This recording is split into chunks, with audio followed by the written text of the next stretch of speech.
clear coats, and I've taken my caboose with these little blinds here, and the idea is that one clear coat will be sprayed, let that set for approximately 20 minutes, then pull the flap over, do the next one, let that sit for about 20 minutes, and then do the third one, let that sit for about 20 minutes. And my intention is to use light coats. Ideally, I'd be doing a light coat 20 minutes apart, so I don't know, we'll see how this works, but I'm trying to get an idea of what clear coats may or may not work with paint, because as you all saw, I had some pretty bad reactions last time I tried this. So what's going to be different this time is I'm going to do a light coat. I'm going to let it sit, because one of the potential issues is that the chemicals in the clear coats that soften the paint, if you put too much of it on, it actually reacts. So that's one of the experiments that's going to be tried. I've also been told by several people after the previous video that Testors is a safe route to go. So that's kind of our control, if you will. So we'll go ahead and get started and see what happens.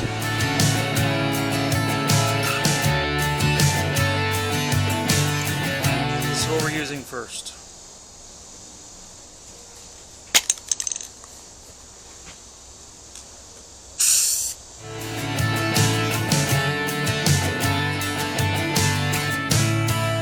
Back, and I've done one light coat of the Rustoleum, which was one of the greatest offenders, and there's no reaction.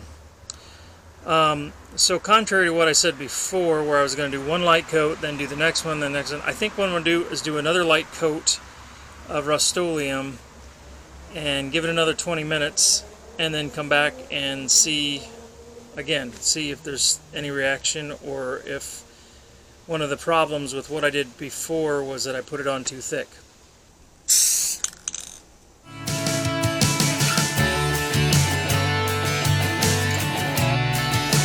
Alright, so here we are 40 minutes into our experiment here.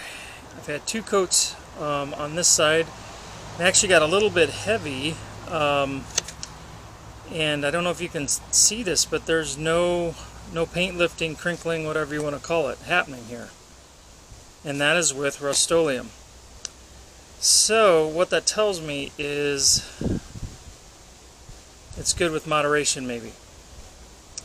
So now I'm going to move to the next sample, or test I should say, which would be the Krulon acrylic. Now, I did get some feedback, and a lot of people said that Krulon stuff is junk. So I don't have a lot of hope that this is going to work. But I've got this opportunity to give it a whirl, so we're going to give it a proverbial whirl here. Okay, light coat number one of our acrylic-based Krulon clear coat.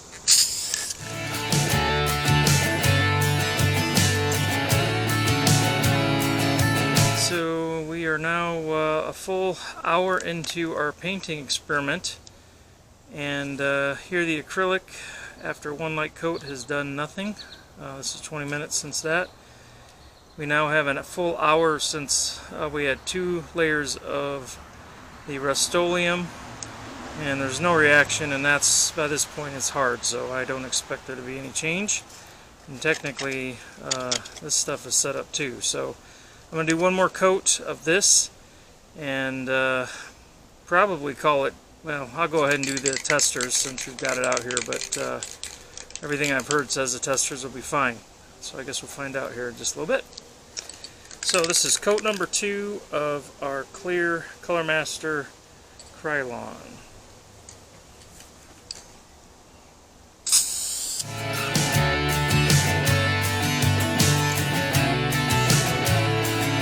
We have now done 2 layers of the acrylic, and other than the finish isn't very nice, although maybe my paint job wasn't very nice. It's a little hard to tell. Yeah, my paint job's not very good. But there's no paint lifting on either one of those.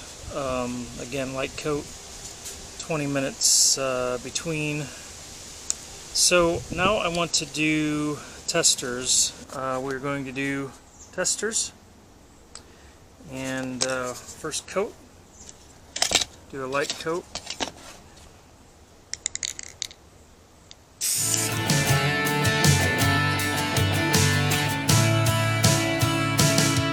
After 20 minutes of break between the last spray of Testors, I think I'm going to forgo doing any more and go back to one of the other ones that were causing problems before. I'm going to go back to the Rustoleum and go ahead and do a little bit heavier coat this time and just see if we get any kind of paint lifting.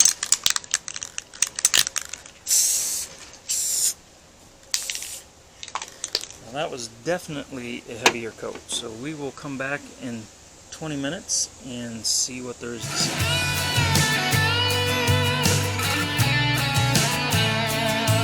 Didn't even need to wait 20 minutes. No sooner did I shut the camera off and saw that this is definitely doing what it did before with paint lifting. And we'll get this a little closer, hopefully you can see that.